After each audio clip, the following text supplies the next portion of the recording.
Good afternoon, everybody. I would like to call to order the February 3rd, 2026 meeting of the Single Exit Multiplex Housing Ad Hoc Technical Advisory Group. Um, let's see, why don't we, well, actually, wondering if we probably have let's go ahead and take attendance, Justin. I think most folks are here. Roger Haringa. I'm here. Thank you. Dan Young. I'm not seeing online. Let me just keep track of the other ones. John Hall. Present.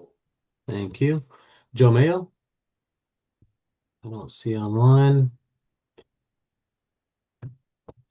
Andy Lorenz. I'm present, sir. Thank you. David Kinley. Not seeing online. Jeremy Moore. Not seeing online. Jonathan Goldsmith.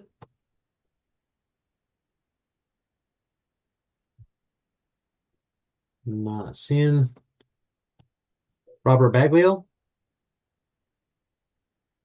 Not seeing online. Michael Wright. I do see in our attendees. Let me promote them over.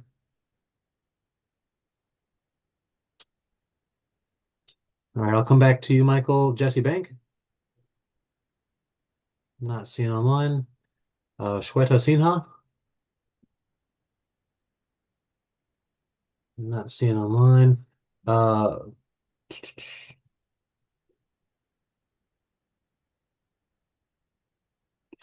all right. Mike Messer. I'm here. Thank you. David Lynham. Not seeing online. Rich Geisky. I'm here. Thank you. Spencer Gardner. Here. Thank you. Derek Hugel.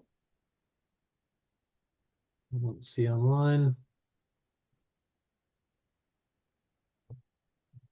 Richard Williams. Here. Thank you. And John Sue let us know he would not be available for today's meeting. So with that one, we're sitting shy of a quorum. I don't have Michael Wright joined as a panelist just yet, and I don't see him in the attendees anymore.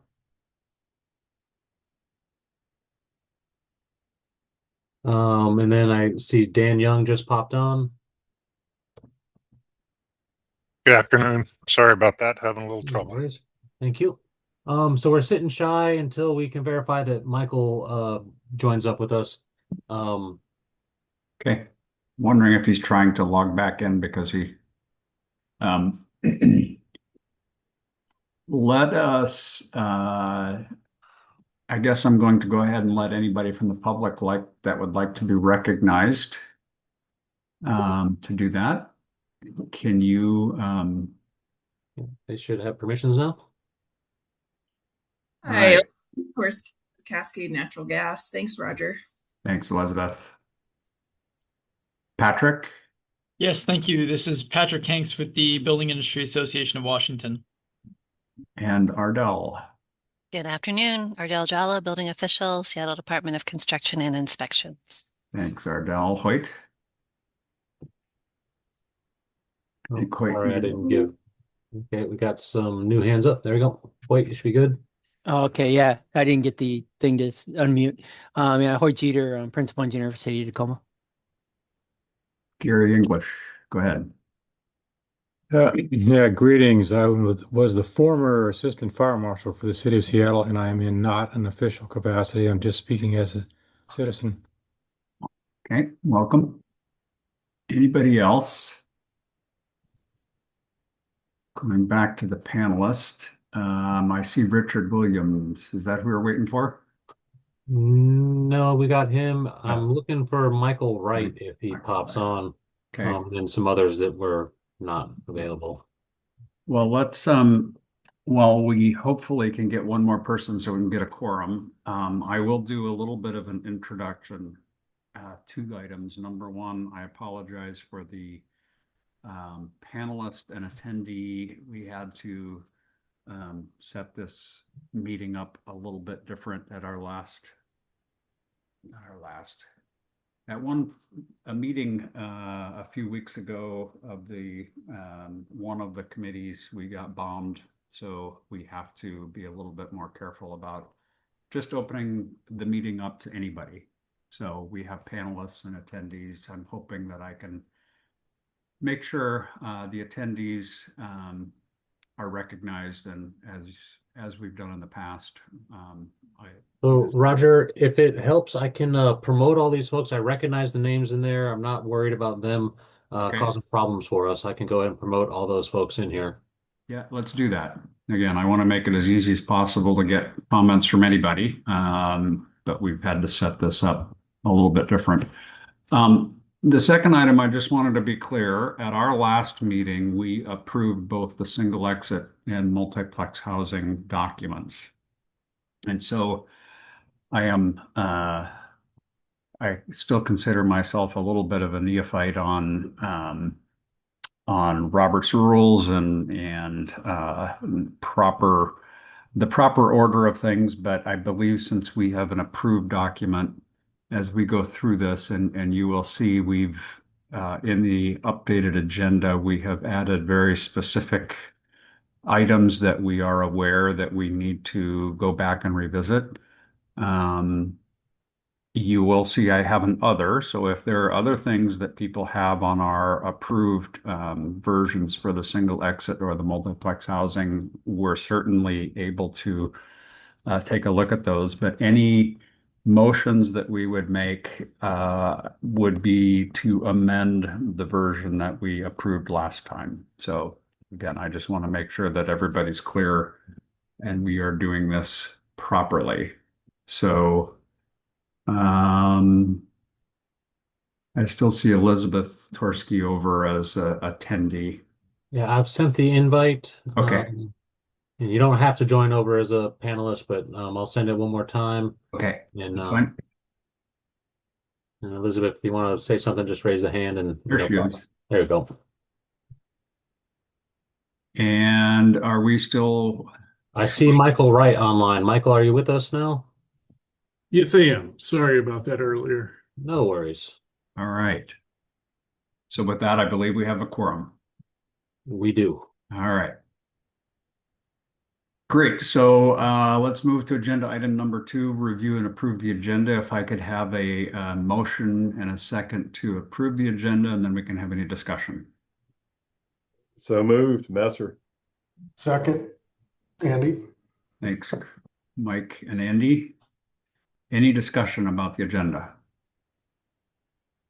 I'm going to try to keep my eye on the hands list too to make sure. Okay, hearing none. All those in favor of approving the agenda say aye. Aye. Aye. Aye. Any opposed? Hearing none, the agenda will be approved. Agenda item number 3, the single exit work. Yeah. So Before we get into it, just Okay. so that as we run through this, since we're right at the threshold of quorum, if anybody does need to drop off, could you raise your hand and let us know? And I'll continue to monitor for new folks coming in, and just so that we can make sure we're covering the basis on that one. Okay.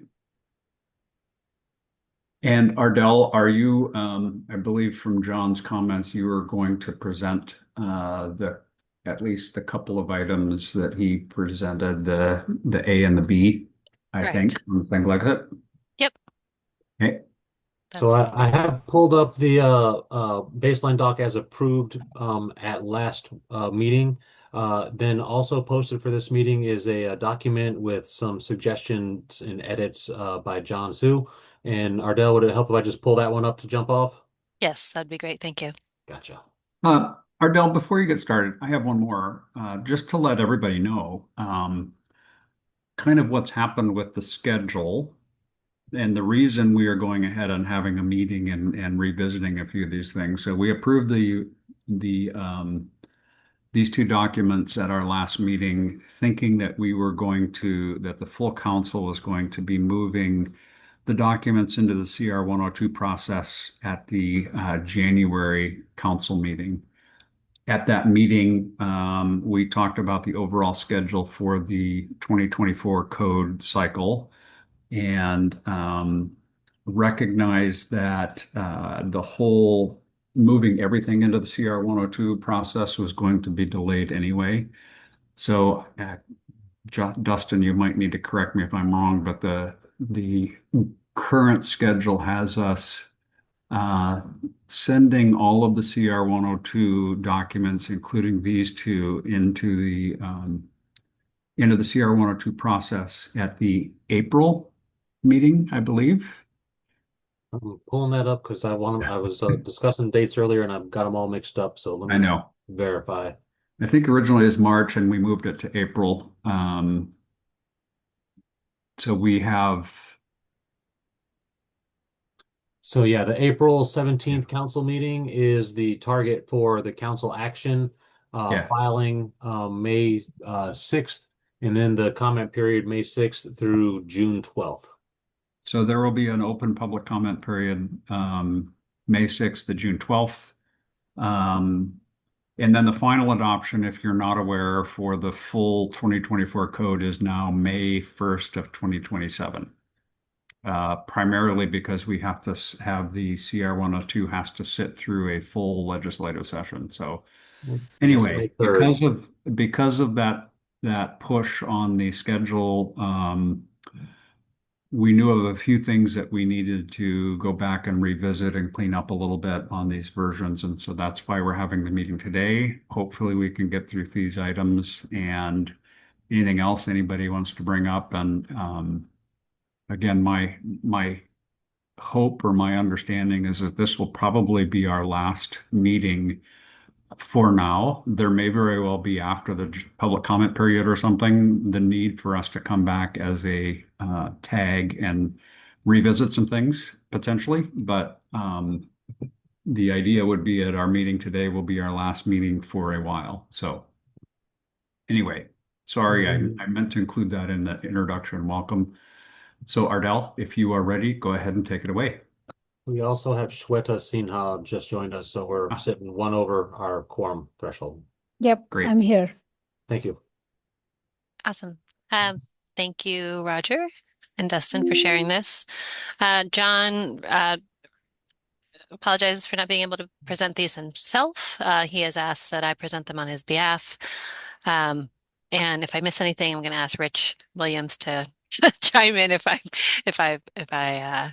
don't capture something. But John's proposed edits are in response to some requests for clarification, I think in past discussions. And so these are, in my opinion, sort of useful cleanup. So the first significant change is taking out the user note and moving it into a scope and purpose, which is a format that does match other appendices. And so the first section, and it's using the language that Rich had previously proposed, but that this appendix applies statewide to structures served by a professional fire department, meaning meaning the requirements of Section 1021. And then the second is the purpose is listed as this appendix is intended to provide an alternate method of construction to requirements listed in Section 100633, which is the single exit provisions, that allows for the construction of a 6-story Group R2 occupancy building with a single exit. And the items that are highlighted are, again, words that John has added to help kind of match other code structure language. So that's the proposal there. And I'm going to go through all of them. Is that okay, Roger, or do you want to stop? Yes. No, that's fine. Okay. So that's the first main change is moving the user note into the scope and purpose of the appendix. Keep going down, Justin, please.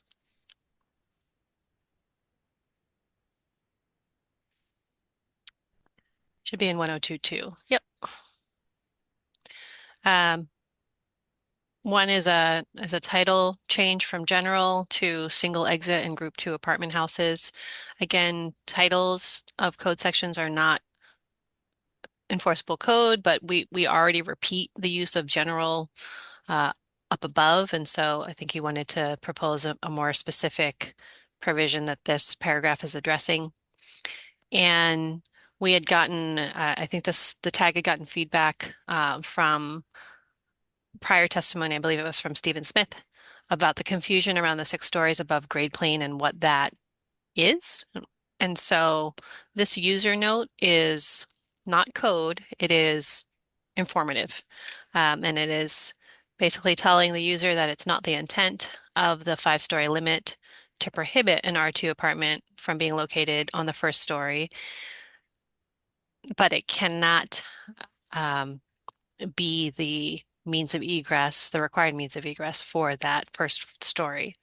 So he's prepared a figure as well. And sorry, before you move on, I should read it. For a 6-story building with a single exit stairway, R2 apartment or other occupancies are permitted on the first story, provided that the means of egress for the occupancies on the first story are separate from the single exit stairway. So scrolling down to the figure, he's provided a figure as well. So that is the intent, that stories 2 through 6 are served by the single exit, and that the means of egress on the first story is independent or separate from the single exit stair. I do have one suggestion to this language that I would propose, but that John was okay with, and it's that you can still have a door connecting that first story to the single exit stair. And that's already clarified in one of the provisions of the single exit, that you could have a communicating door. But it's that you do still have separate exiting satisfied elsewhere. That's not your required exit. So if you scroll up again, Dustin, please. My proposed edit to this is that provided that the required means of egress for the occupancies on the first story are separate from the single exit stairway. And that would make it more clear to me, at least, that the convenience door to the first story single exit stair is still permitted. And is that sentence right there? That is that sentence. So it would state, provided that the required means of egress. So that would be my proposal today to amend John's language, and he was okay with that suggestion, but we didn't want to give you a new talk, Dustin. So that's the change. For that, we can keep going and come back to these for any comments. You want to scroll down some more? That was it, actually. It was the figure. Yeah, was the next. The other item is on the agenda is one that I came up with, and that's more of an addition. So I think that this is open for comment from anybody. Hoyt, go ahead. Yeah, Ardell, just asking you real quick, and I apologize, I haven't really actually reviewed this, but I want to be sure. So on that first story that they're showing the pictures, yeah, that means of exit out of that first story.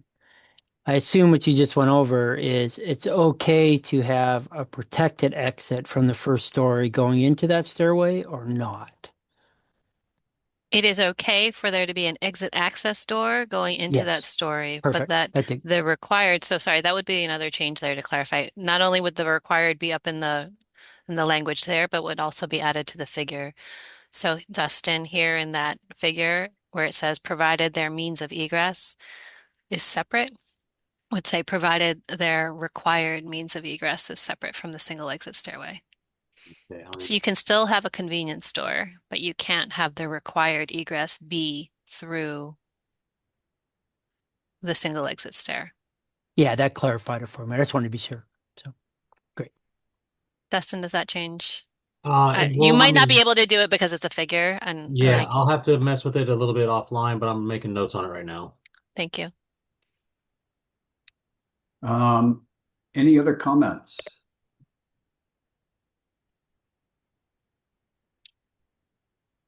I know for me that was a it was relatively clear to me that that was what we had intended, but I know that I'm deeply involved in the language and involved in all of the discussions. And I think that this really does clear up the intent for anybody reading. So I'm in favor of the changes John had and also Ardell's. Okay, Marcus. Yeah, and I just wanted to make one clarification. Ardell, when up above the user note will be kind of like indented into the text, like it won't be a numbered item, right? Because I guess the one that I'm looking at in our document kind of online in the PDF version has it as a numbered item, but I think it's meant to be just kind of like a user note underneath number one, correct? Sorry, so there's which section are you talking about? Sorry, there's Oh yeah. the first part was a user note too, so I just want to make sure we're Yeah, talking about the same thing. Yeah, you're 102.2. correct. So Yeah, 102.2, item 1, the user note is associated with item 1, and that is correct. It should not be numbered as number 2. It's just a straight user note. right. Okay. And it may be that the user note should go after the exception to item 1, because that's a little weird to me, but oh no. Does that parking garages, accessory, did that move? Maybe that's what's messed up in this, That's Marcus. That's where it is. So I other think occupancies is number 2. The user note, I'm looking at the PDF right now as well. What's shown on screen, Marcus, is the intent Okay. that Okay. that the user note is associated with item 1, and that item 2 is other occupancies are permitted to connect. And that's a whole separate item. I think in the PDF it got Got a screwy. little, yeah, okay. Yeah. All right. I'm gonna blame John on that one. No, I'm All kidding. right. all right. Any other comments? If not, I think I would like to, oh, Richard, go ahead. Yeah, I must have missed it. We did strike that it is not the intent language there that we're looking at. Did we already do that, Ardell? Sorry, I probably didn't flag it well enough. So in the user note, this is, I don't know, Dustin, if you can click on this box to the right. It says we can be more definitive. Yeah. So the user note, the way it is written is it states it's not the intent of the 5-story limit to prohibit another occupancy or an R2 occupancy from being located on the first story. This is a user note, so you could alternately rewrite that start of that sentence to say the 5-story limitation in section 101.2 does not prohibit an R2 apartment occupancy from being located on the first story of a 6-story building. I think it's what's your preferred term, like sentence structure? To start off with what we don't mean is this, or do you want to say the 5-story limitation does not prohibit this? Spencer? To me, it seems clearer to say it does not prohibit. Just my thought. Yeah, that's fine. Any others? I agree with that. It seems more clear to me as well.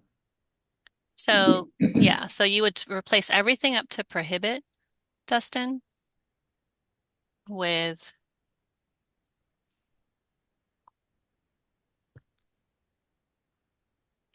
yeah, you'd still delete the to prohibit that's in the Oh, gotcha. user note currently.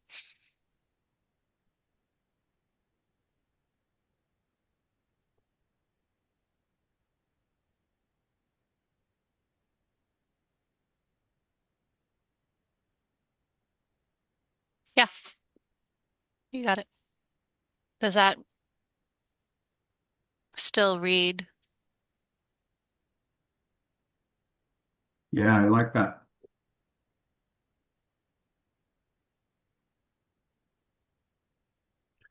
Thanks, Rich.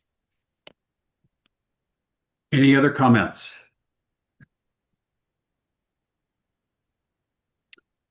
If not, I think that if we could have somebody that's a voting member of the tag make a motion to amend the existing document as shown, the approved document as shown, and then a second. So moved. Spencer, go ahead. Sorry, I just had a quick question. Where it says the 5-story limitation in XX 101.2, is that supposed to be referring to 102.2, or am I looking at the right thing? Oh, I You're think that, correct. You're correct, I yes. think. Okay. The note may have gone in before the renumbering where we added the scope and purpose. I'm just wondering if we should correct that before we Yes. make a you should. motion. But once that's corrected, I'm happy to move that we adopt that. Thank you. Do we have a second? Second, Messer. Thanks, Mike.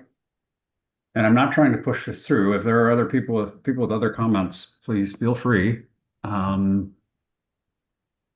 So I will ask for any other discussion. Andy, I was just gonna note that you probably should renumber the figure as well.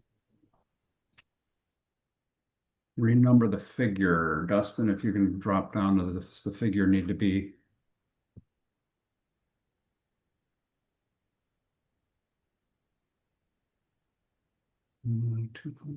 In the user note, it referenced a figure. That number is wrong too.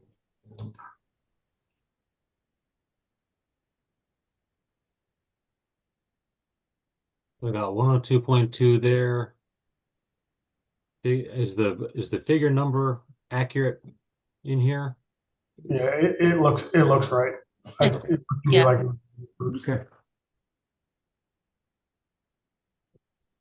Any other discussion?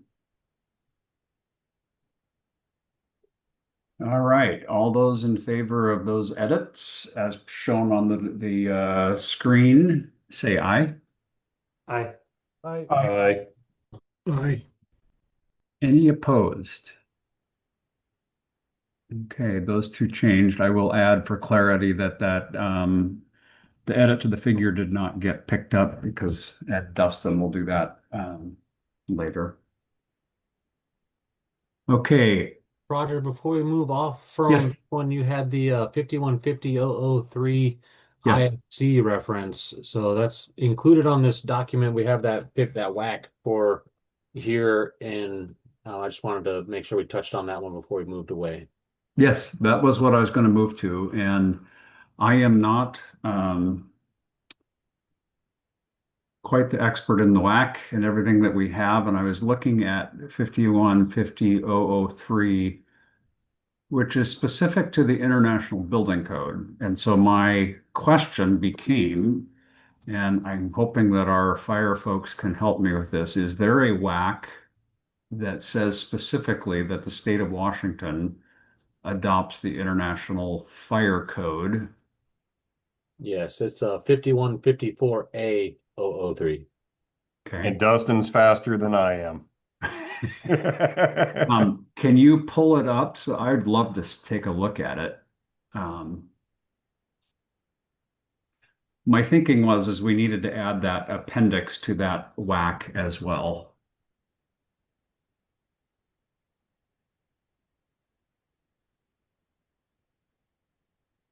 So it would be the 2024 edition of the IFC published by the ICC is hereby adopted by reference to the following additions, deletions, and exceptions. And that would be, I'm assuming it would be IVC, whatever we added to the 5150 WAC. So, appendix. So go ahead, Mike. Probably what Dustin might be getting ready to say, you don't need to add that appendix to the fire code if it's part of the building code adoption. The order of code precedence would take care of it. Yeah, that's what I was going to bring up too. Okay. You Yeah, really we're on don't the have, same you don't have page. to. Okay. yeah, I was going to say if we were inserting this into the fire code as well, yeah, we could add that in there. Okay, fair enough. That came up as I was trying to do a final review of it, and I wondered, but again, if folks who are more code savvy than I am, feel if that's okay, then that's great. No need to bring it up. Um, so appendix, or I'm sorry, agenda item 3D is other. I do want to, again, I allow anybody to, if there are other items in this document that you have that has come to your attention that you think we should consider, I'm open to addressing it or taking a look at it. I'm not aware of any. Nobody has notified me, so I will call for any modifications at this point. Hey, can I ask one question? And I'm pretty Yes. sure I see it right there, but I just want to be sure. This is a full 13 system, right? We're not using a 13R. Or am I wrong on that? That's correct. Is Okay. correct. Yeah, I did want to go back and look at it. That's the way I read it too. And I just want to make sure I just wanted to make sure that was not even an issue, so that it was not going to be a question that's going to come up when it does get adopted. So Yeah. It may very well be a question that comes up, but we think it's clear that it is a 13. So, okay. Well, again, I will have us move along to agenda item 4, the multiplex housing work. If anybody comes up with a single exit thing that you would like to take a look at, I'm happy to move back into agenda item 3. But go ahead and let's move to the multiplex housing item. And I think that, Richard, you're going to go ahead and present John's comments on. So this would be. So this is the one combined from the 13th meeting. Okay. And then this has also got John Sue's comments on it. And then Rich was preparing to present this one. So this is the one with John's comments on it, and then we'll run with that one for now. Okay. All right. So Richard, go ahead. Okay, yeah, I'm just filling in, stepping in for John, present a few of these of his proposed edits. If you go down to part 2, Dustin, we can start with this first one. I looked at this and we may have to double back on this, and I'll get John's additional thoughts. I think what he was intending was to try to pull this user note down and put it into the main body, or 101, and then renumber from there. I looked at existing appendices in the IRC, and I see the formatting of it is a couple different ways. There are numerous appendix items that have the user note in them, and then the last 3, I'm looking at like AWY, has a format more what John is talking about, where it gets rid of the user note and just brings it down into the general section. So I don't know if like there's some standard that people are following. I doubt it, but maybe. That's why I'm thinking we may want to double back. I think he was proposing this as a suggestion, get some thoughts from the group here to see what you think. And just to show AWY here. Yeah, and then Dustin, an example of the other way, the way it currently is shown in our appendix. Take AH, for example. So, it's 2 different ways. If people don't have an opinion on it, I would probably suggest I could double back with John and get his thoughts, because he seemed to allude to this idea of having a purpose and intent section, and I just didn't see that exact language in any of these. I think he was just intending for it to ultimately be pulled out of a user note and back into the main area. Richard, what was the other one where it was different? AW? AWY. AWY. And one of the things I thought I saw in a message from John was that the user notes are considered more like commentary and not enforceable. Yeah, and I think, didn't we just do that with the the single Correct. exit. We're trying to be, if we're trying to be consistent, which, yeah, why not? I guess what I'm just wondering, want to make sure there's no formatting, editorial differences between the IBC and IRC, or maybe somebody's come up with some idea of lately with the last three appendix items in the IRC, they get rid of the user note. So maybe that's the way to go. Like I said, not to belabor the point, but we may just want to table this and bring it up as a public comment, which I can help John do, or he can do it. Yeah, Rich, my understanding was it was less critical for this one Yeah. because of the way the legislation and the way the scoping is written. Okay, thanks, Ardell. I also, I mean, it's not, we have tried in a few places to try to clarify code language. If there are inconsistencies in the IRC right now, I don't know that it's our scope to try to clean them all up. If these are presented in both ways, my tendency would just be to suggest that we leave it the way it is. If it comes up in a public comment, I still would say that that's editorial, and we could make that change later relatively easily but again, if there is a preference within this group, I think that's fine.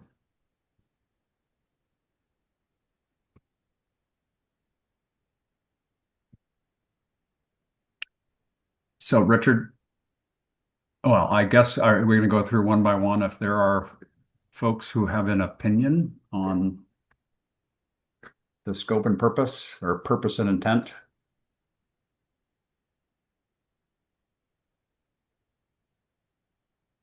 Okay. Shall I move on, Richard? Yes. Why don't you go ahead? Okay. This next one is we propose to get rid of that any portion of language. Strike it. It reads a little bit cleaner.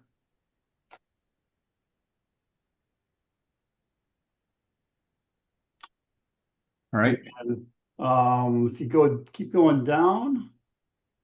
Marcus? Can you, when you go back there, just real quick, would you just want to say the building is limited to resident use of any portion of? Would you just say the building is limited to residential? Just say use of, get rid of use of also?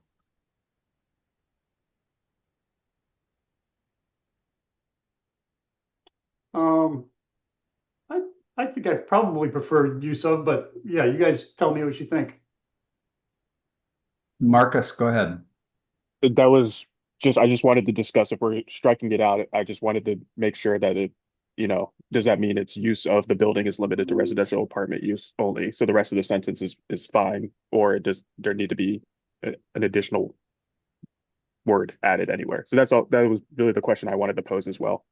Yeah, our proposal, Marcus, is to just strike any portion of, but yeah, open to suggestions. Okay. I like Hoyt's suggestion, but I'm not a voting member. To get rid of use of? Use of, okay. So the sentence would just read, the building is limited to residential apartment use only with no common use areas. That's the condition.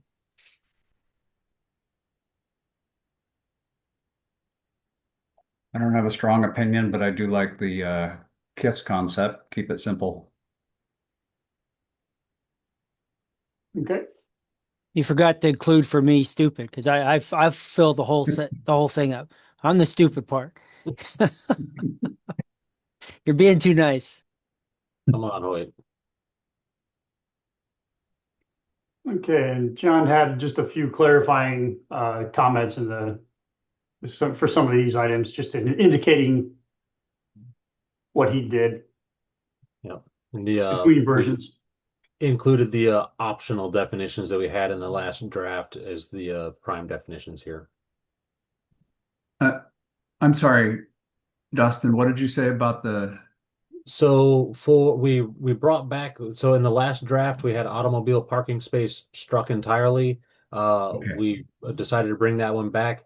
And then for these following three, we had two definitions shown on the draft at that meeting, and the tag moved to use the option ones, not the ones that were written in line there. And that's how they're displayed now. They're just Emphasizing change made there. All right, thank you.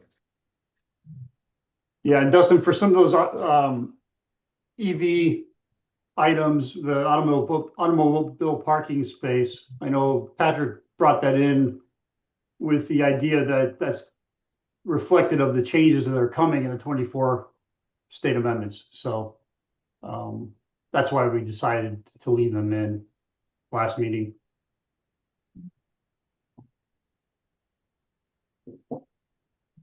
Okay, let's see. 104.1.2 is the next one. So I think this is just a note. There was some indication here that this was discussed before, and I think Ken Burley brought this up. Jeremy Moore agreed with this. I think John's just flagging that.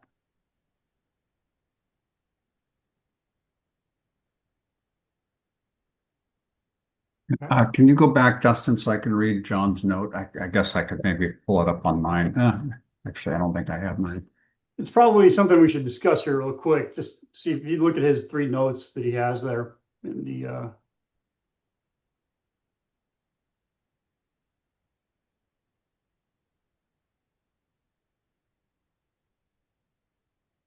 yeah, he's bringing up the fact that, exit signage is not required.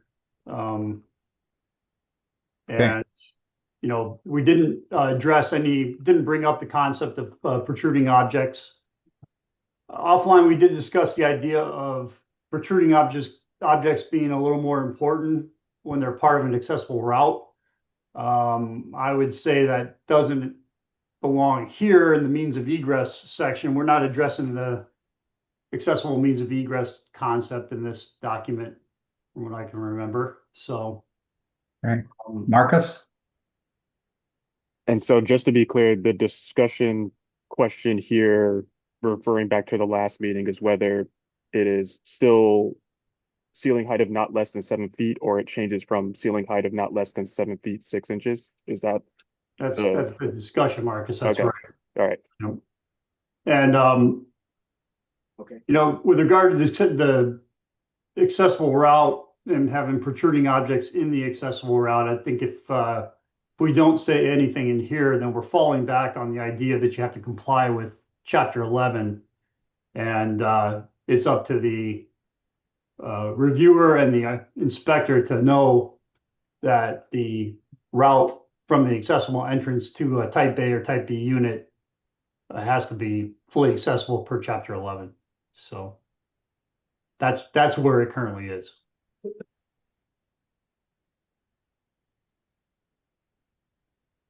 So I guess we should probably and we this. Richard, we did kind of conclude at the last meeting after discussion to leave it as 7 feet. Yeah. And it was, that's a minimum if somebody wants to put 7'6", but because it is a minimum, that was kind of the conclusion. So, and I think, Jeremy was, like I said before, Jeremy was in favor of the 7 foot dimension, I believe, and Ken was the one that brought up the potential issue of the protruding object. Ardell? I want to make it clear. So the discussion around protruding objects, like if we look in building code, there's 10033 has multiple protruding object requirements on headroom, post-mounted objects, horizontal projections.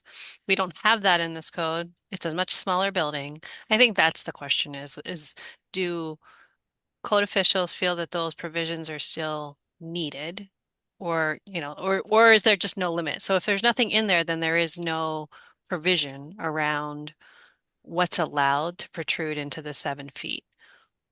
I'm just giving the sort of the potential here. I'm not saying this is, so it would be helpful just to know that if you leave it at this, then it's interpretable, right? You could, some might look at this and say nothing can protrude. Some might look at it and say, well, it doesn't prohibit it, so it's allowed, right? So that's the discussion I think that this should be around, and I think from our conversation with John, he thought it was okay to stay silent. Yeah, that's my recollection as well.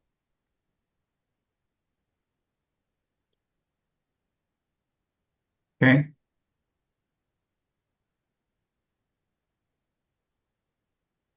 I think we can move on unless folks want to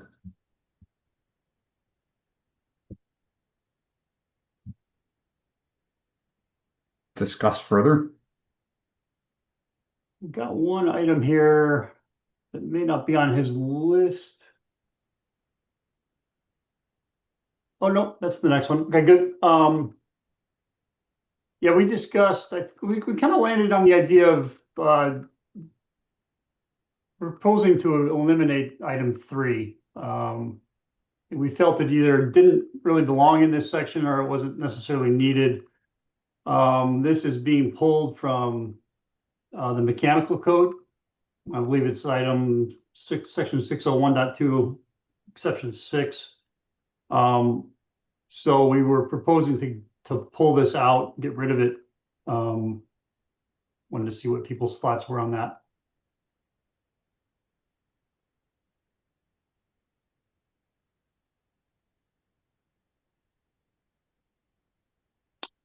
Nobody has thoughts. I would probably move to strike it.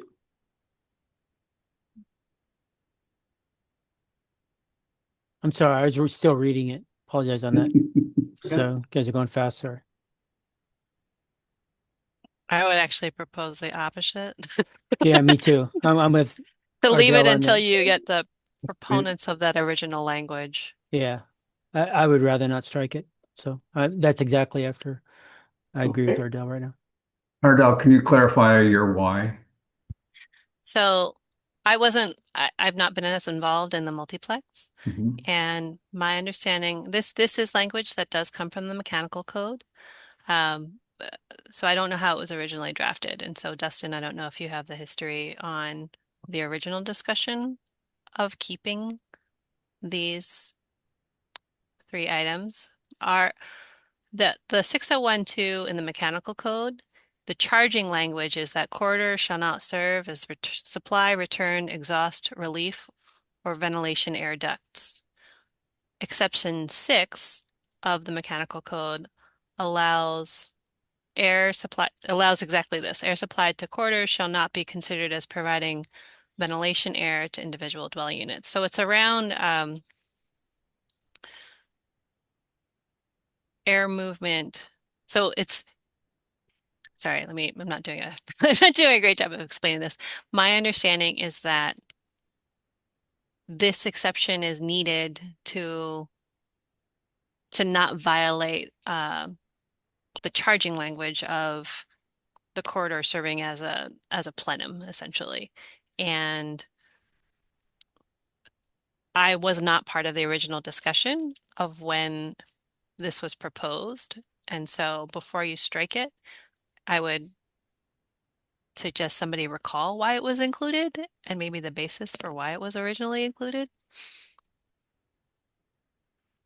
Okay, Marcus. And Ardell, that section that you just cited, is that from the building? When you say mechanical code, that's the building code portion, or are we talking in the Yeah, IRC? like if I was in the IBC, Okay. this is the language out of an IBC type building. I don't know if it's in the residential code. I'm sorry, I'm not, let me pull that Yeah. up. Does Just wanted to- anybody know offhand if that's in the residential exceptions as well? Yeah, I was like with Mechanical? you, It's not. Ardell, real quick. I remember this on the IBC. I'm not in the IRC that much either. It's not And in the IRC. Yeah, Thanks, Quinn. if it's not, I do think this is important to keep in right now.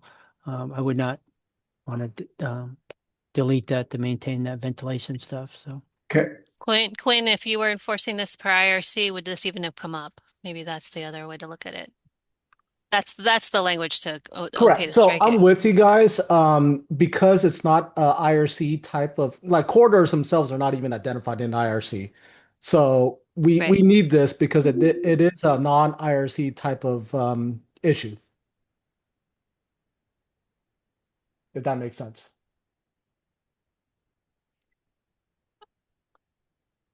But this tag hasn't taken on correlating mechanical code, correct? It's only correlated building code. Is that right? That's correct. Can, and I think somebody, maybe Quinn just answered this, but anything from a mechanical perspective, if you're building out of the IRC, anything from a mechanical is in the IRC, any requirements. There's nothing that says go over to the mechanical code for, is that That's correct? That's correct. Okay.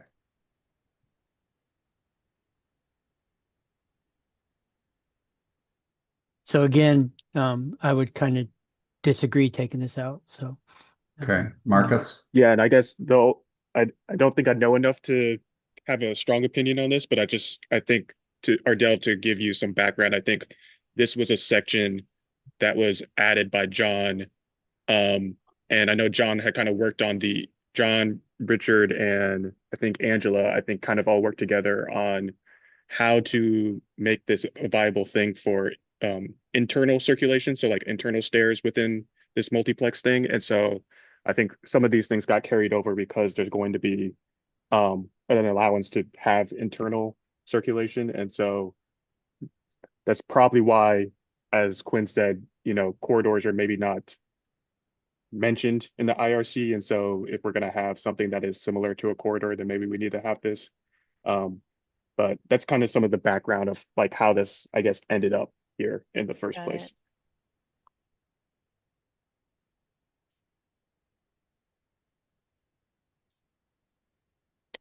I think that's the catch. It's like we've got this, it's taking this exception out of the mechanical code where the charging language doesn't even exist in this code, right? So I can see where John's like, it doesn't make sense. But I also don't know if there is a need to look through mechanical code requirements as they apply to the multiplex and if that's something that we would need to do as a public comment at this point.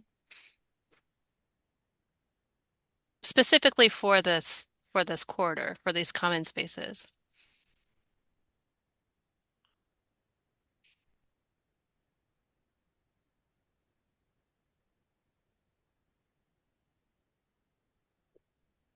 All right. We have a hand up on the attendees. Micah, if you like, I can promote you Oh. to panelist too. Okay, yes. I'll stay as an attendee for the moment because it asked me to rejoin when I go to be a panelist. I just want to throw out there, I believe this was coordination with the mechanical code, specifically Washington State Amendment in 606.2.5 that has similar language. So I believe this is a good thing to have in here and we should keep it, but that's where I believe the coordination came from for that air supply for corridors. Thanks.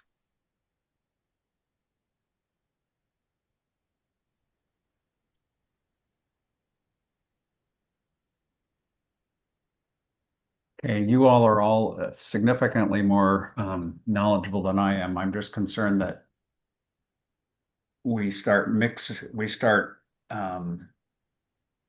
if this is the only reference to the mechanical code or air supply to corridors in this document that is part of the IRC, is it sufficient to stand alone in this appendix? Or is there, it says where units have conforming ventilation air. Does somebody in this document know what conforming ventilation air is? It conforming to what in this code? So I trust you all that it needs to be in. I just am raising the question as I read this, knowing that this is part of the IRC that has no other mechanical requirements. And so I don't know whose hand. I think Quinn, you might have been first. Mike, I'm not sure if your hand is up in response to my question or not. Yeah, pop back up to be Quinn, Micah, then Richard. Okay. Yeah, so I think I agree with what Ardell was saying is that, and to keep it short and simple, any common areas, I would say just say point it to the IMC the mechanical code, because the mechanical code for dwelling units is really the same as the IRC mechanical section. So right now we're only talking about the common areas that the IRC mechanical section doesn't account for. And that's what we're introducing with this multiplex is common areas that wouldn't normally be in the IRC. So I would say, I know that in the beginning that, you guys said you don't really like pointers, but because it's such a short section, just say, common areas, shall comply with the mechanical code.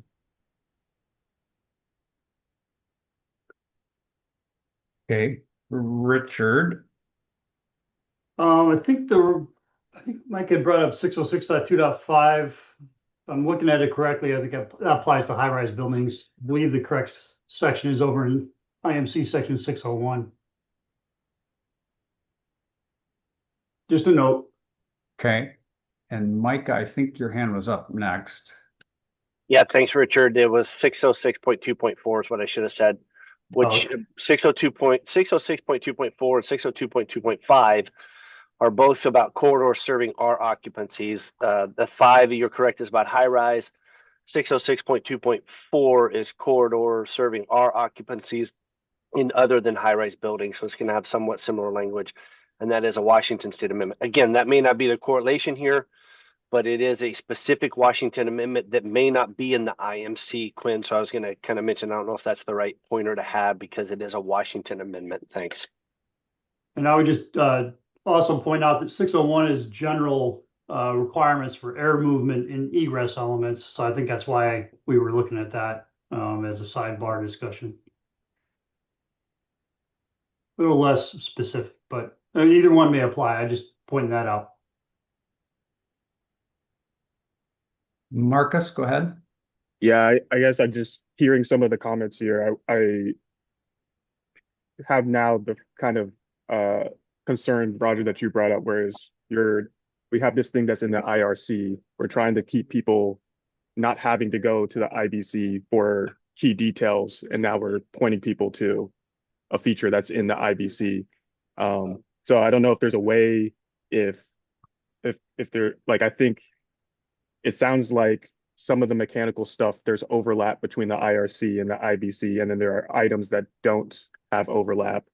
And I guess I'm hopeful that we can try to create a way that you're not pointing somebody back to something in the IBC for one small item or for an item. Okay, Ardell. So, sorry, I know I'm confusing. I give both arguments, right? So, when going into the argument to strike, you could strike it. You don't have to provide air to the corridors, but it could be a designer could want to do that. So I think by putting it here as item 3, are you requiring air be provided to the corridor?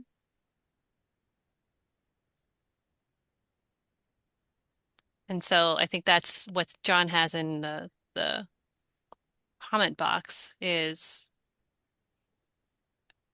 purpose of the corridor ventilation is for keeping odors kind of in the unit. It creates a pressure differential across the door. So if that's not like these are small enough, like we don't really care, you could just strike this all together. And that's the argument to strike it that we haven't discussed so far. The other argument to strike it is what Marcus, you and Roger just articulated, which is that we don't have the charging language associated with this or other references to mechanical code requirements, so leave it. That's it. I've got one more comment, but Richard, go ahead. Yeah, and I guess I would just also add that I would not be in favor of adding a pointer to the mechanical code if we decided to leave this in. I was pointing out the mechanical code sections that applied, but was not intending for there to be a pointer here back to that code. Okay, so a question for everybody. If the sole purpose, and I may be incorrect, but this is how I interpret what Ardell just said, if the sole purpose of this is to keep odors from going into the corridor, then it doesn't appear like a life safety issue to me. If we don't have it included and somebody doesn't do this and odors go out into the corridor, I don't think that's a life safety issue. If it is also about smoke, then I would think maybe differently. But if it is only odors, I kind of feel like the question or concern about starting to point to mechanical is a concern of mine. But so if it is only odors, then I would be lean towards getting rid of it, but because it's not really a life safety thing. But Hoyt, go ahead. Yeah, my experience, it's not only for odors, so I think we should keep it in. So It is not only, you said? no. Okay. Okay. John? I was just going to point out, it doesn't seem to even state that air has to be supplied to the corridors. It just says, if you do supply air to the corridors, it's not related to the unit. So it's not actually saying that we need air supplied to the corridors. So in that case, I think to take it out because it's really not. I think I heard that, John. Your microphone is kind of soft, but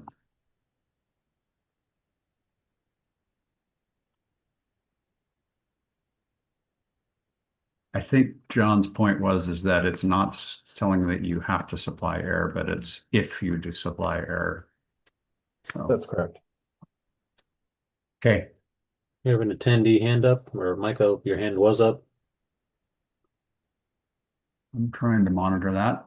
I'm not seeing any hands right now. It popped down right as I opened my mouth. Okay.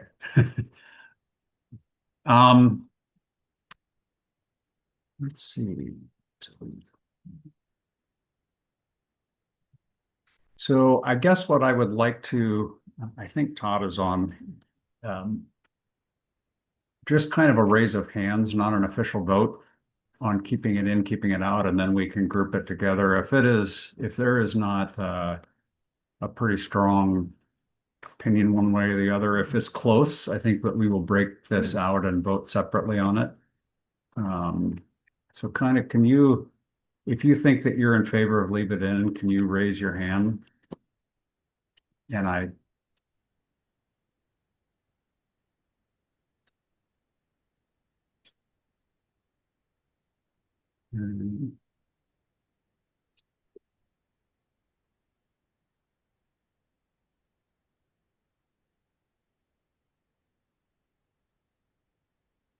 see 3 hands. And if you are in favor of taking it out, can you raise your hand? And it looks, I got 4. So that's close enough that I think that we want to do a separate vote on it. So what I'm going to do is I'm going to suggest that we have a vote on items A, B, and C on the agenda, which does not include the item with the air, item 3. Yeah, Roger, I had one more suggestion, modification. Okay. Do you want to go through that first and then we can group everything? Well, maybe what we need to do though, maybe we should first just take a vote on removing item 3. And then we would include that with the result of that vote with everything, including your additional item. So if I could maybe have, let's do it from the removal. If I could have somebody that thinks we should take it out, make a motion, and let's get a second, and then we will do a vote on that item, removing item 3. I'll make a motion to remove.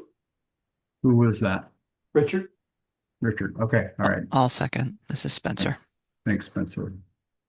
So we have a motion and a second to remove item 3 from the corridor section that's up on the screen right now. Is there any more discussion? Okay, Dustin, can we do a roll call vote, please? Yes, sir. John Hall, In favor, yes. Andy Uh, Lorenz, is everybody clear? In favor is in favor of removing it. Correct? Okay. Andy Lorenz, Favor. that was a yes.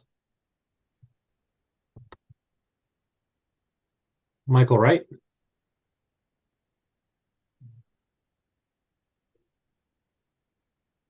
I'm not seeing him. Oh, there he is. Michael, we're in the middle of a vote to remove 104.2.1 number 3. A vote yes is in favor of removal. Are you for or against removing?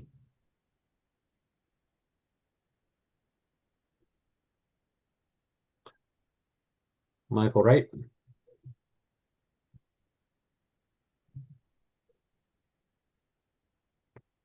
I got him online. I will return. Shweta Sinha? To keep it, please. Okay. Mike Messer? Nay. Rich Geisky? Nay. Spencer Gardner? Aye. Richard Williams? Aye. And then back to Michael Wright. Aye. Righty. Looking at that one, we have a 5-3 pass to remove. Okay. So we will be removing item 3 of 104.2.1.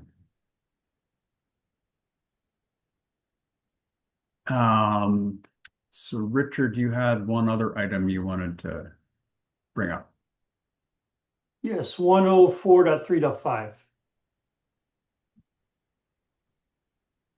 Okay. And it's in the exception, first sentence of the exception, where it starts by saying interior or exterior stairways in multiplex buildings not exceeding 2 stories above grade plane. I would propose to change to say, strike the word not after the word buildings.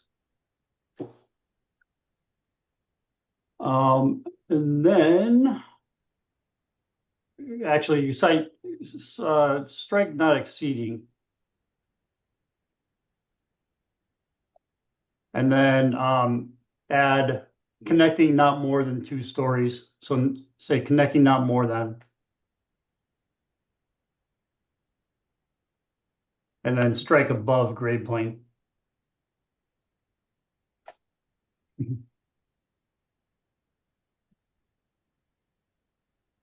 Interior or exterior stairways at multiplex buildings connecting not more than 2 stories are permitted to be separated from the dwelling unit.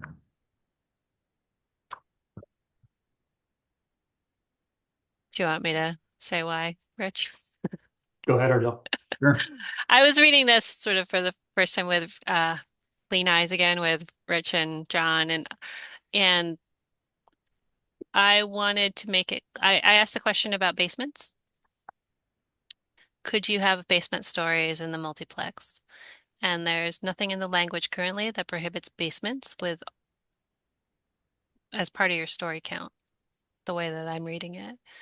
So I just asked that the stairway reduction. So my understanding is that if you had a 3-story, that you would have the 1-hour stair separation, but that there's a break being provided here on stairway construction to allow that to go down to quarter, half hour with 20 minute.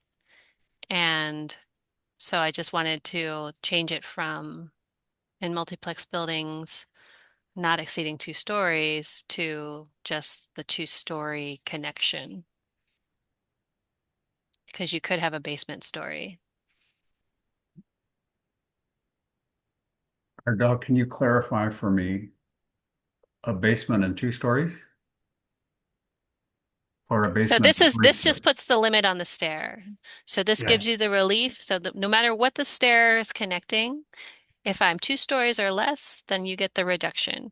If I'm 3 or 3 in a basement, then you don't get the reduction because I'm connecting more than 2 stories at that point. Right. It allows for the open stair condition for 2 stories. Okay.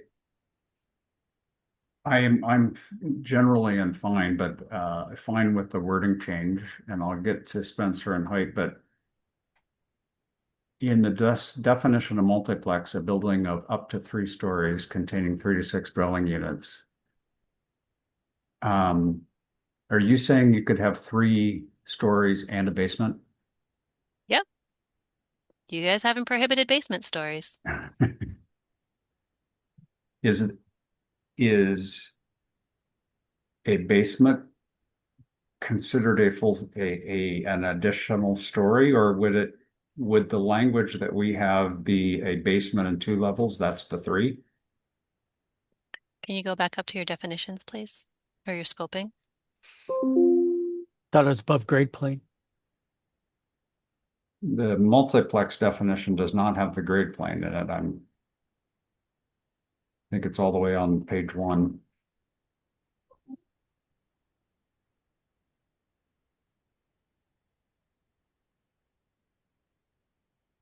Where is it? It says right there, grade plane. The building Building not shall exceed. not exceed 3 stories above grade plane. It is silent on below grade stories. Okay. Spencer, go ahead. Yeah, I just wanted to make sure I understand that change. So let's say I had a 2-story building above grade plane with a basement.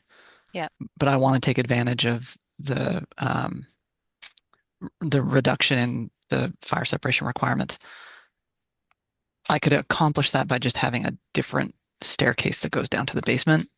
Yep. And okay, that's what it seemed like. That's the Just wanted to intent. Yeah, confirm. it's kind of it's like the shaft language now, Spencer, which in the building code, if you have it's really looking at how many stories does the shaft connect, right? How many stories does the stair connect and is open to versus so Spencer, in that same example, if that stair connected 2 stories and extended down to the basement level, then it would need to, then it's really exposure to 3 stories, and it would not get the reduction. And the intent, I mean, what the change is clarifying is that we're not imposing this requirement based on the height of the building. We're imposing this requirement based on how many floors are served by the staircase. Correct. How many floors and how many stories are exposed by that open stair, which my understanding was your intent was to limit it to 2. I think what you've proposed is clearer.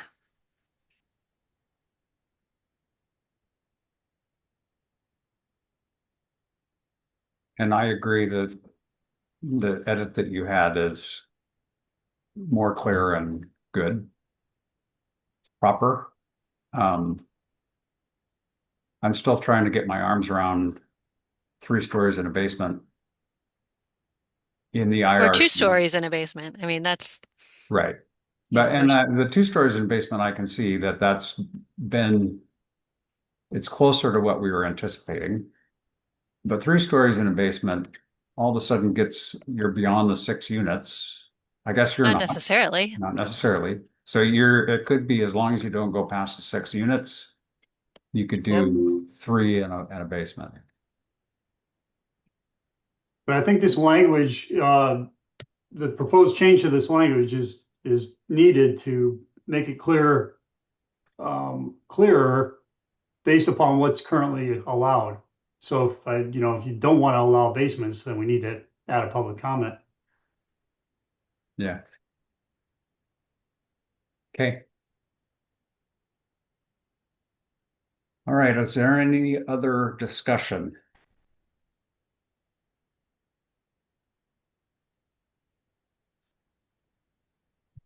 Okay. If we could have, I believe all of those changes have been picked up, Dustin, on the the version we've been looking at, including getting rid of item 3 and making the edit that Richard just added. So if we could have a motion to approve those edits to the current document, and then a second. So moved, Richard. Thanks, Richard. Do I have Second, a- Messer. Thanks, Mike. Is there any other discussion? Okay, all those in favor say aye. Aye. Aye. Aye. Any opposed? All right, the motion passes. So that is it for agenda item 3 and 4, and agenda item 5 is just other business. So I'm gonna have one last call for any other items people have that they would like to discuss for either single exit or multiplex or other business. Ardell, go ahead. I guess I would like to get sort of the pulse from the tag on this idea of a basement story. The current language doesn't prohibit it. It's at least the way I've been reading it. And if that is something that the tag would like to see a public comment on, it'd be great to see if there's opposition or thoughts around. Yeah, this allows a basement and we're okay with it, or no, that was never what we sort of envisioned. We've all envisioned this as a 3-story above grade, or we could do just 3 stories period, whether they're below and above grade total. Hoyt, go ahead. Oh, mine wasn't on that. I just wanted to know when this is going to go out for public comment. So if people want to apply that, that's all I was going to ask. Okay, well, yes, so public comment will probably be what, May and June, right? That's what we talked about before. So the CR 102 would be filed or voted on by the full council at the April meeting. The filing would be May 2nd or 3rd or something like that, 6th. And then the comment period would be May 6th through June 12th. And so essentially this appendix and all this work is being inserted into the mainline body of the 2024 code update process. Or at least that is the direction we're hoping to get from the committees and the council in the next month. Right. So that's about the timing. And so that's the schedule option. I guess I would love to, as other business, continue a discussion as to whether the basement issue, and I will say I did not envision a basement. But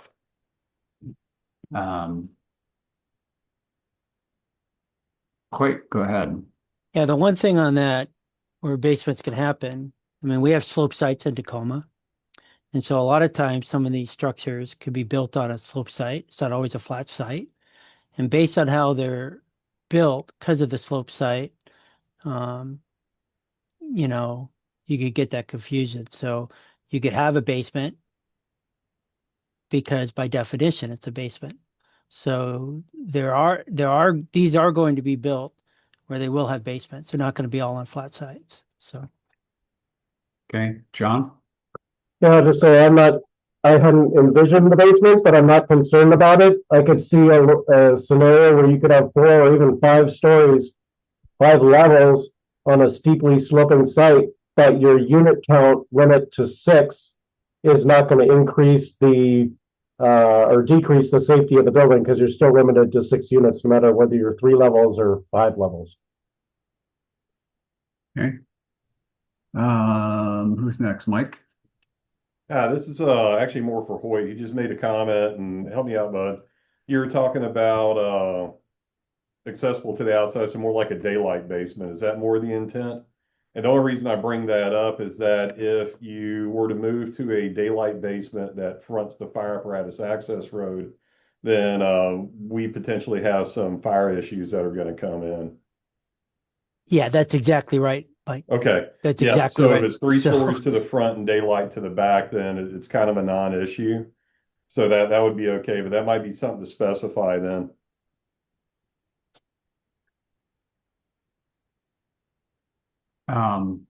So three to the front, four to the back, you're saying, Mike, right? Yeah, you got it. 3 to the front, 4 to the back. Once we hit that 4-story, then aerial fire apparatus access and all the stuff that we were talking about, single stairs, start coming into play. So it gets a little bit more wonky, and those requirements do apply to the residential code. So if they were to do a 3-story up front and then a 4-story to the rear, we're still within the scope of the sprinkler system, the 4 floors, 60 feet, but it does get a little bit more wonky on fire code. So it might be something to specify that if it's not a true basement, we really are looking at a daylight, then it would be something to the rear.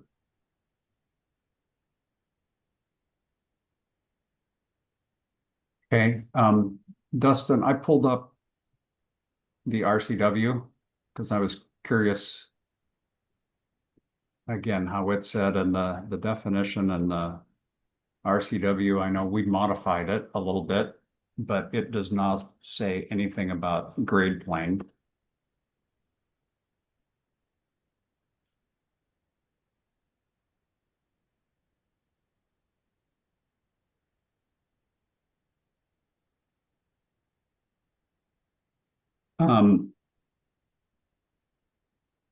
So if we were to, if I go back, Dustin, the part one, multiplex buildings.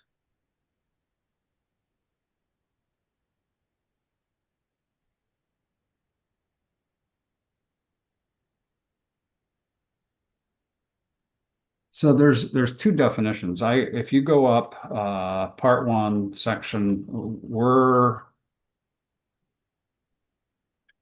section R202, we're talking about inserting a definition of multiplex into the residential code. Correct, right there? Yep. That's the one that I did not see the grade. That does not have anything about grade plane. It says 3 stories, 3 to 6 dwelling units in a single structure with common walls and floors. If we were to go down to the definition in the appendix,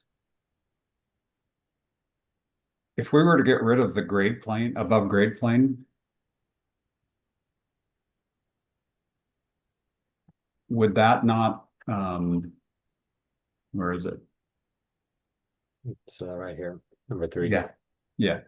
Shall not exceed 3 stories and shall not exceed 60 feet. Would anybody have an issue with making that change?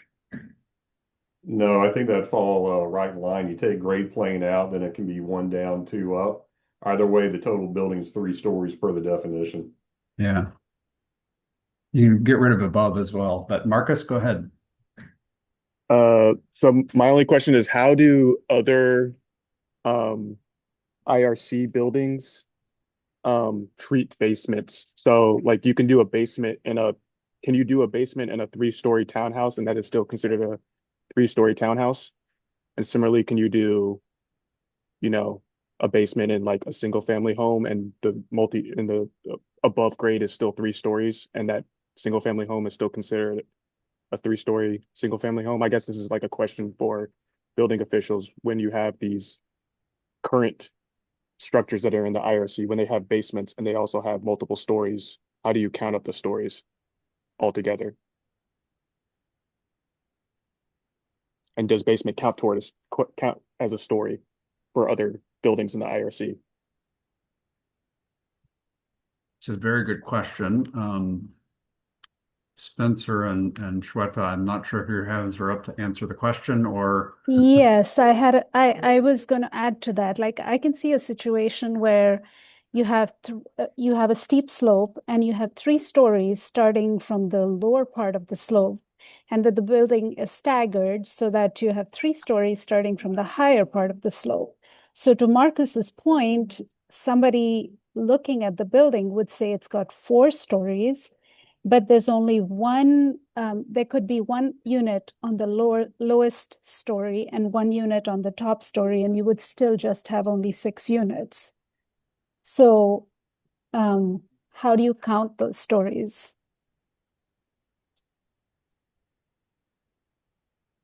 Okay, Ardell, can you help us answer that quite specific question? You're Yep. unmuted.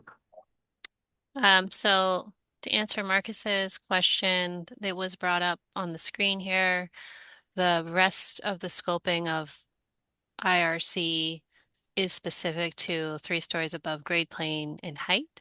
And so if you have a story below grade plane that doesn't meet that definition, that is a basement level, a true basement level, then you can have it, right?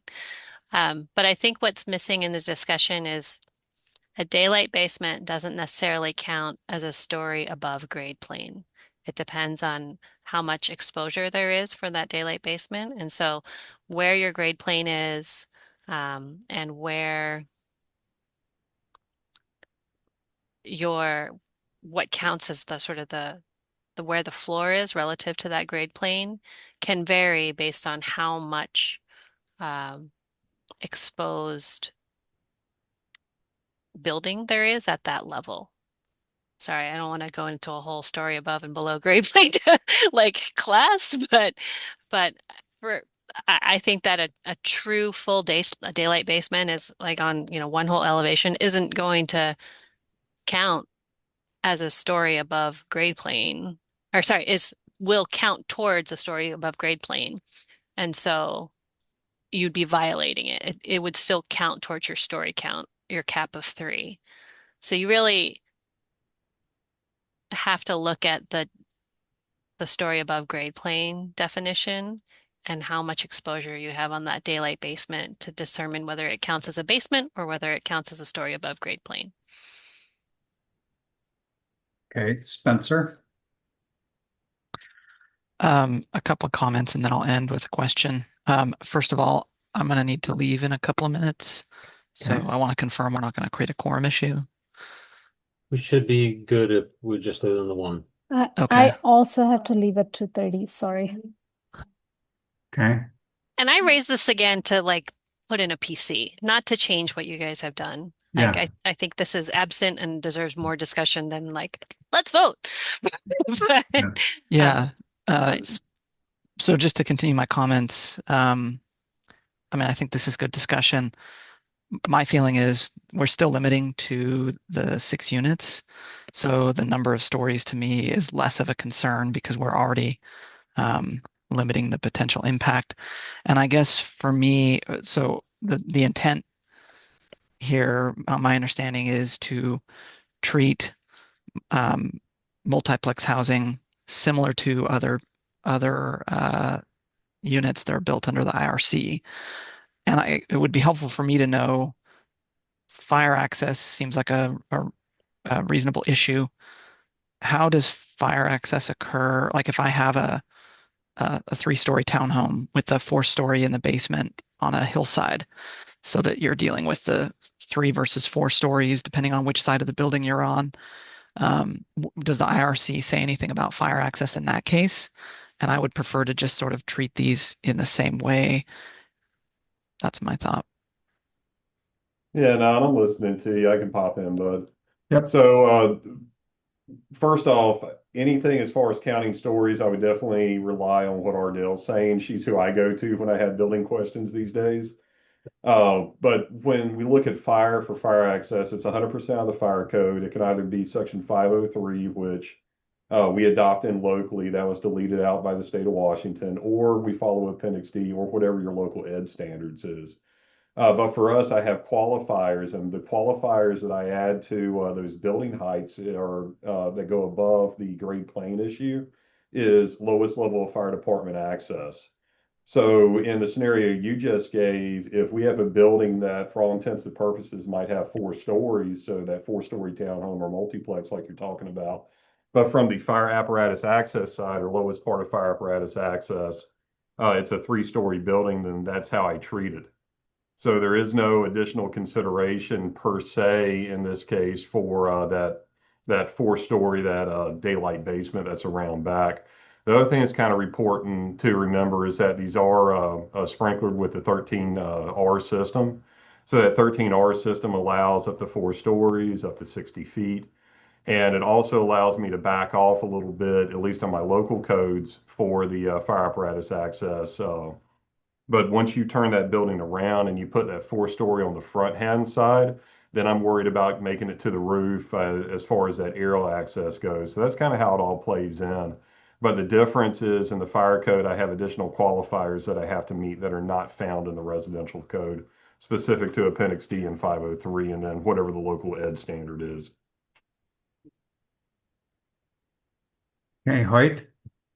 Yeah, we do the same thing. We're the fire department. Now, one of the things, these buildings that we're seeing, and some of them are having occupied roofs too. So sometimes that fire department access has come into play on that. But I'm just saying, we do the same thing. It's where the fire truck actually can get to and be able to get their ladder up there to save someone for XYZ reasons. So, and I don't think it really addresses that. That's why I brought up that point where I kind of was hoping we wouldn't, but you guys approved it. So kind of out that. I'll probably put a public comment in though.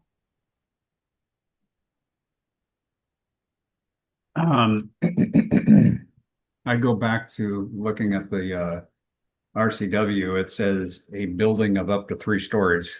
And now we are considering allowing us 4 stories, which, I'm not sure that that would necessarily be an issue, but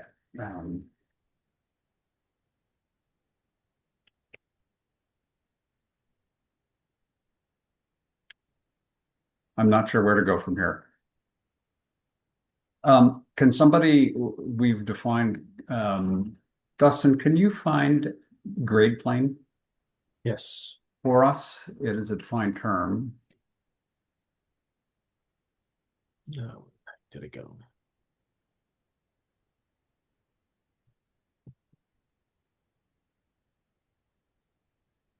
It'll be story above grade plane. Yeah, that's right. Andy, do you want to go ahead or there it is. Well, I was just going to ask Dustin if he had access to the commentary. The commentary's got a pretty good depiction of what, for the definition of story above grade plane. It kind of lays it out pretty nicely. So.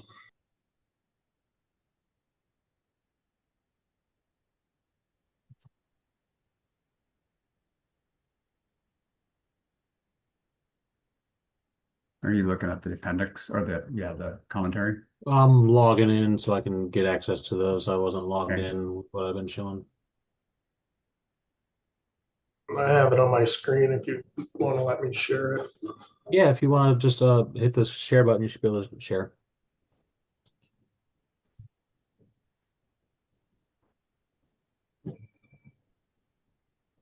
Right screen here. You see that? No. No. I might have to confirm the share. Right. Oops. Better. So this commentary story of grade line, the detail, more than 6 feet above, more than 12 feet above finish. This is what Mike was talking about with the 4 on the rear, 3 on the front, right?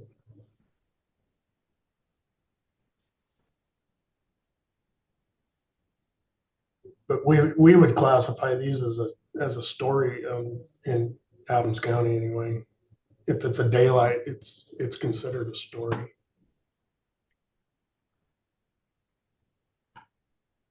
Because the back section is fully above grade plane. Yeah, but so is it at on the west elevation there, you see? It's I really think it depends. I mean, that's the thing about slope sites is where the issue comes in. Right, right. How much is exposed on this edge, right? Right, and Yeah, Mike would be the expert. Andy, on that lowest one, is that considered I I think that the second story, or the first basement, that's considered a, Here, yeah, this point here, right?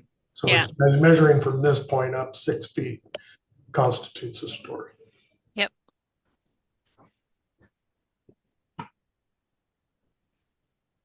So I don't think this is,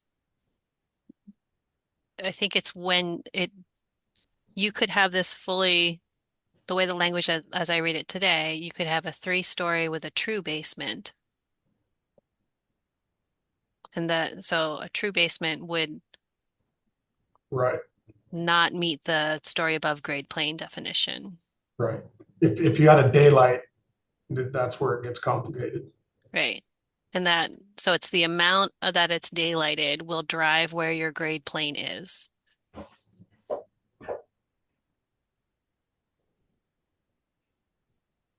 Okay, and I will ask Ardell and anybody else, when it is a true basement, not a daylight, I am generally thinking that's okay.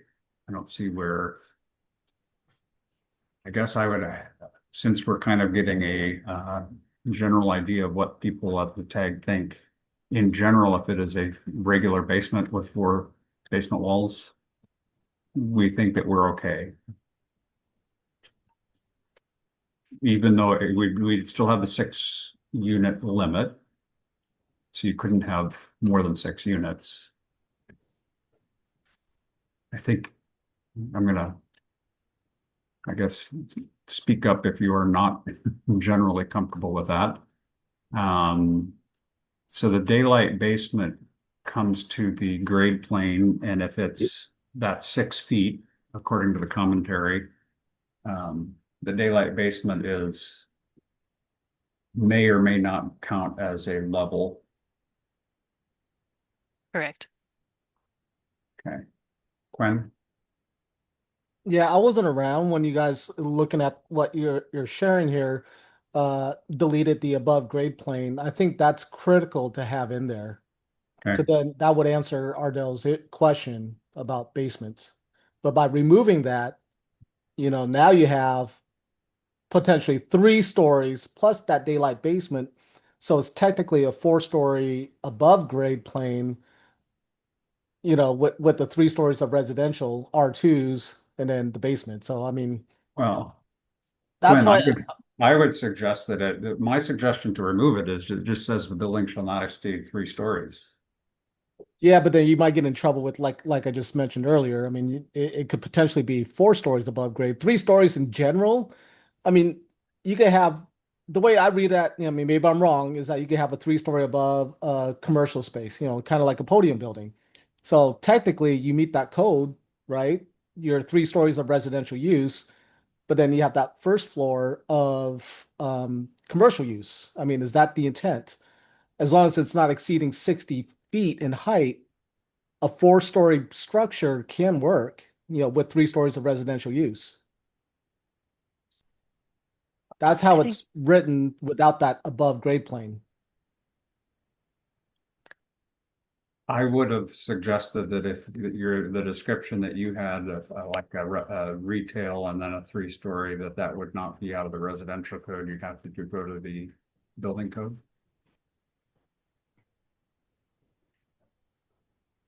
I think. I don't know that I would interpret it the way you just did, Quinn, with the strikeout.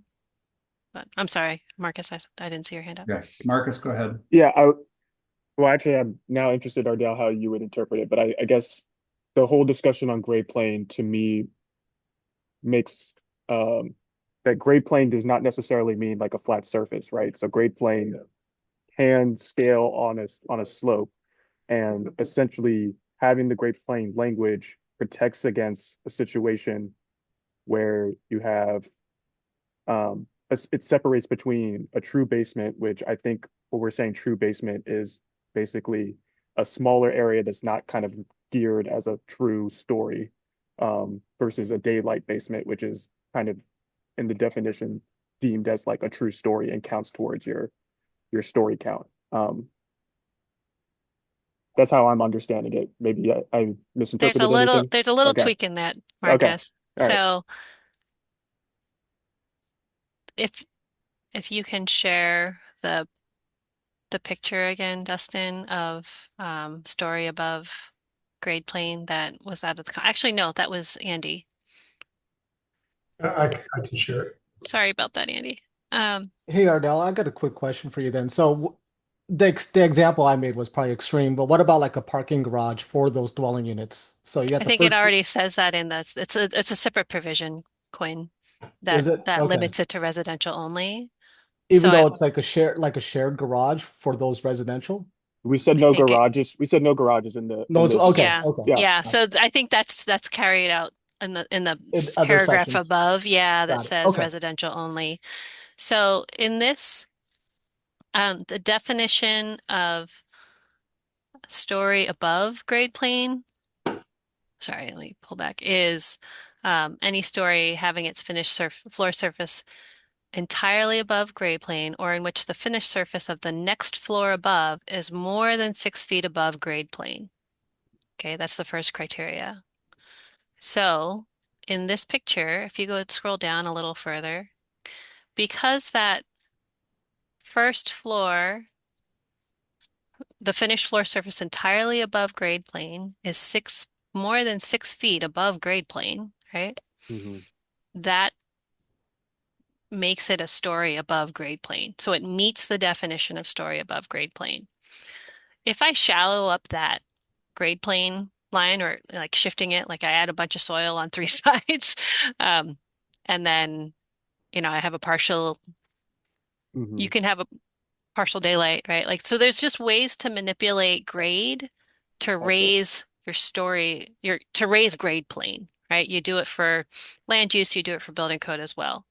Okay. So for the way I would read it with the strikeout, I would read the strikeout as it's just capped at 3 stories, period. Whether they're below grade or above grade, it's just a 3-story building. So I could have the 2 stories above and one below. I could have a 3-story with nothing below, or I could have, you know, whatever combination of it. But whether it's a below grade story or an above grade story, it's still counted as a story and counts towards that 3-story cap, the way that if you struck out the language above grade plane. If you leave it as 3 stories above grade plane, then there's no limit on basement Far. levels, but it Okay. has to be a true basement level. It can't trigger a story above grade plane. Once you hit a story above grade plane, then you're counting towards the 3-story above grade plane cap. Mm-hmm. Marcus? Oh, sorry. Hand was still up from. And Yeah. okay, and if I can, Ardell, if that 6 feet is 4 feet, right? So you've added soil to it, and that 6 feet is 4 feet.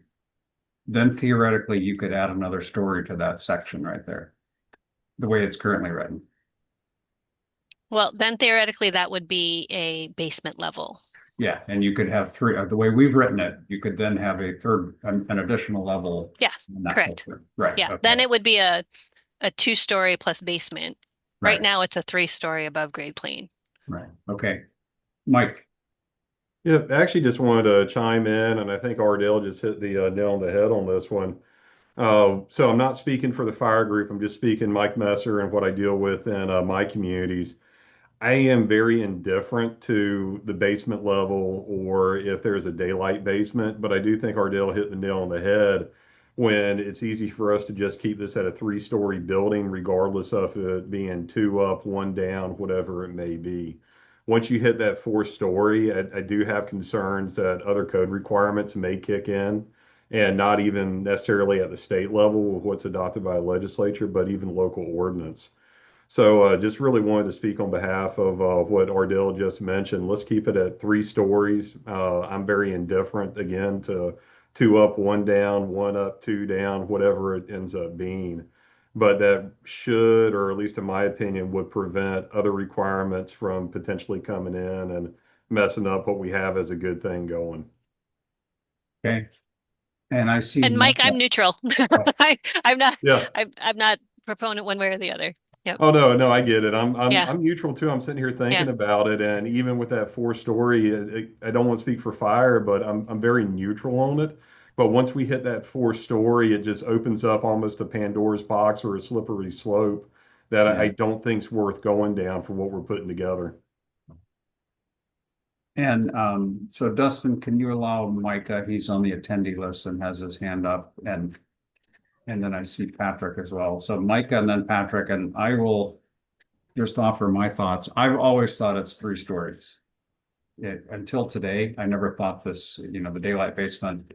And I go back to the RCW, it anticipates 3 stories. And so I'm leaning towards getting rid of the above grade plane and just saying it's 3 stories, period. But Patrick, go ahead. Oh, I'm sorry. Micah, of course. Did you say Micah? Yes. Cool. I agree with you, Roger, on the RCW. It's explicit. I believe that was intentional to prevent that option.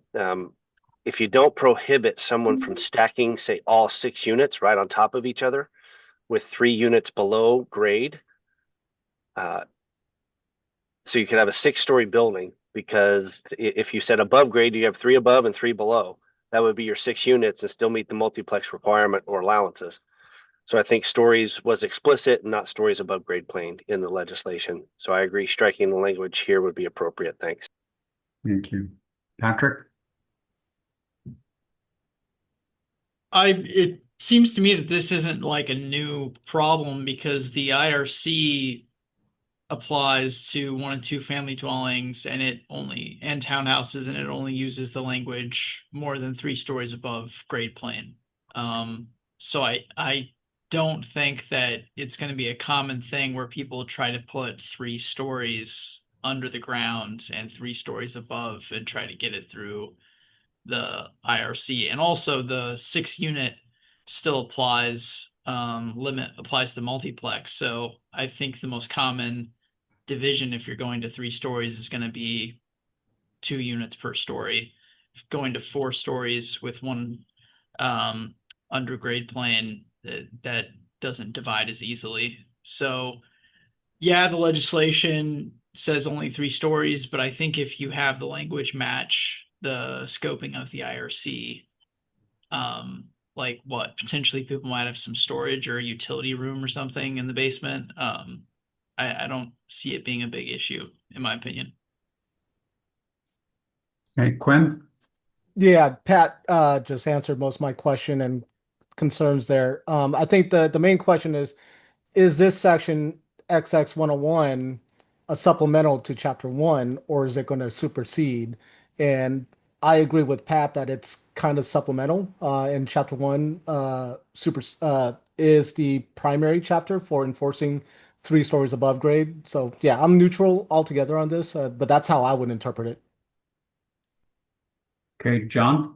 Yeah, I was just going to argue again for consistency, like Patrick mentioned, that the rest of the IRC mentions 3 stories above grade plane.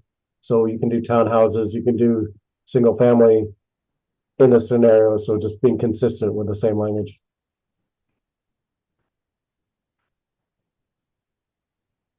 Micah's hand is up. Thanks, Roger. Again, I would stick with striking the 3 stories above grade plane. I would say builders would use this, if they decided to go 6 stories high, 1 unit per floor with 3 above and 3 below. This was a big discussion at the national level. I want to say some of that above grade plane stuff is trying to be clarified. One of the instances that came up, they were showing if you had a walkout or daylight basement that folks are talking about, and then 3 stories of residential and then a habitable attic, you technically would be able to construct a 5-story building out of the IRC. And that wasn't the intent. So that was changed in the last cycle. You may see some more changes to that upcoming, but I think that this is a good strike through and limiting it to 3 stories, no matter how you play that game, whether it's 2 below and 1 above or whatever, but it's still limiting it to that 3 stories as stated in the RCW. Thanks. Wait. Yeah, I just want to add, I also think the IRC in the design of the prescriptive methods for the brace wall panels and all that. Haven't really included the lateral forces from soil onto a building. It was not something that was included in the designing of the buildings in the earthquake zones. And it's something that's why the slope slides really bother me, because there are structural provisions that has to be accounted for that adds higher loads than just what the wind loads and the seismic loads that are assumed in the areas that are that grade. So just an FYI. I would even add vertical loads. I think Oh yeah, vertical too. Yeah. we've talked about through IRC anticipates 3 floors of typical spans, and so the columns or walls are typically just designed for 3 stories, and if we start going to 4, that's a 1/3 increase in your vertical loads on some of those members.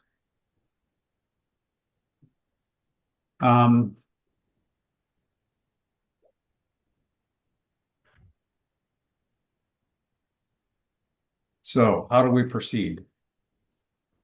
I guess I would ask for, I can't make a motion, but Richard, go ahead. Ready for a motion, Roger. I'd motion to strike above grade plane as shown on the screen. Okay. Is there a Second. second? Messer was second. Thanks, Mike. Marcus, go ahead. Sorry, I just wanted to check, Justin, do you guys still have a quorum? Because I know Spencer and Shweta had to hop off. That's true. Double check.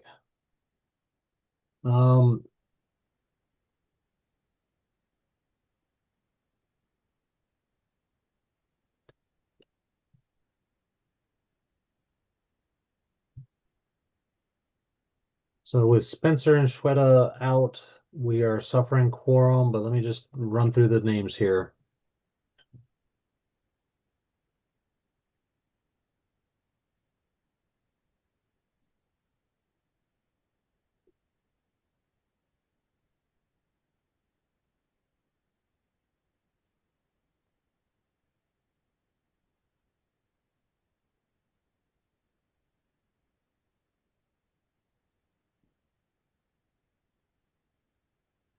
Yeah, so we're suffering lack of quorum at this point. So I Okay. appreciate the Thank you, Marcus, for pointing that out.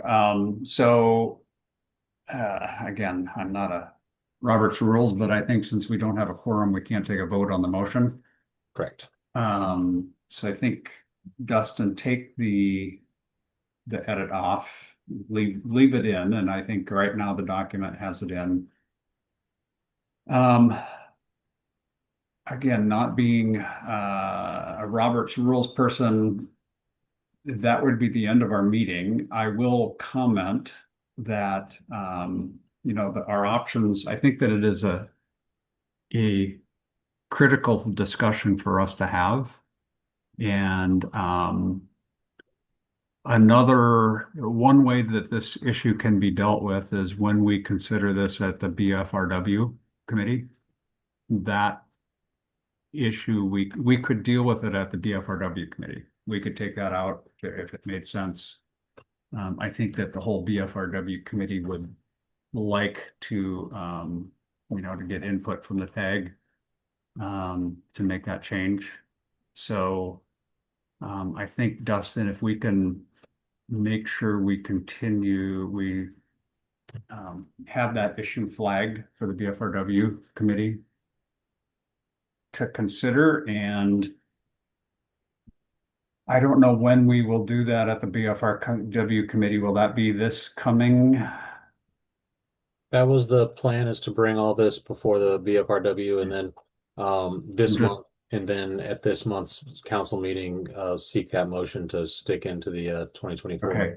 We'll make So Friday, February 13th is the BFRW committee meeting where we will consider this. Right now, this document, as shown, has been approved by the tag with the above grade plane language included in it. I would just suggest people, it is a 10 o'clock on Friday the 13th is when the BFRW meeting meets, and we will be considering how to pass this along. We will raise this issue at the full BFRW committee, and we can make a determination at that point. So if you have a strong preference one way or the other, I would just ask you as a tag to call into that BFRW committee meeting. Okay.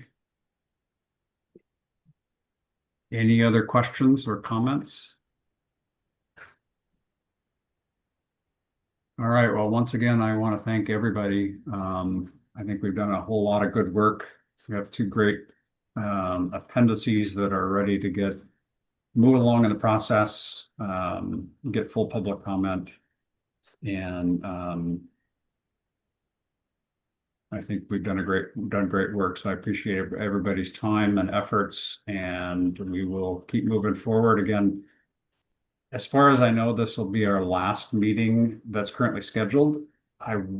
We may or may not have a tag meeting called after the public comment period where we get together and consider some potential comments. But again, thank you everybody for all your hard work. Thanks, Roger and Dustin. Meeting is adjourned. Thank you. Thank you. Yeah, Y'all have a thank you. good week. Yeah, thank you very much for giving me some time to talk on it. So I appreciate it. You bet.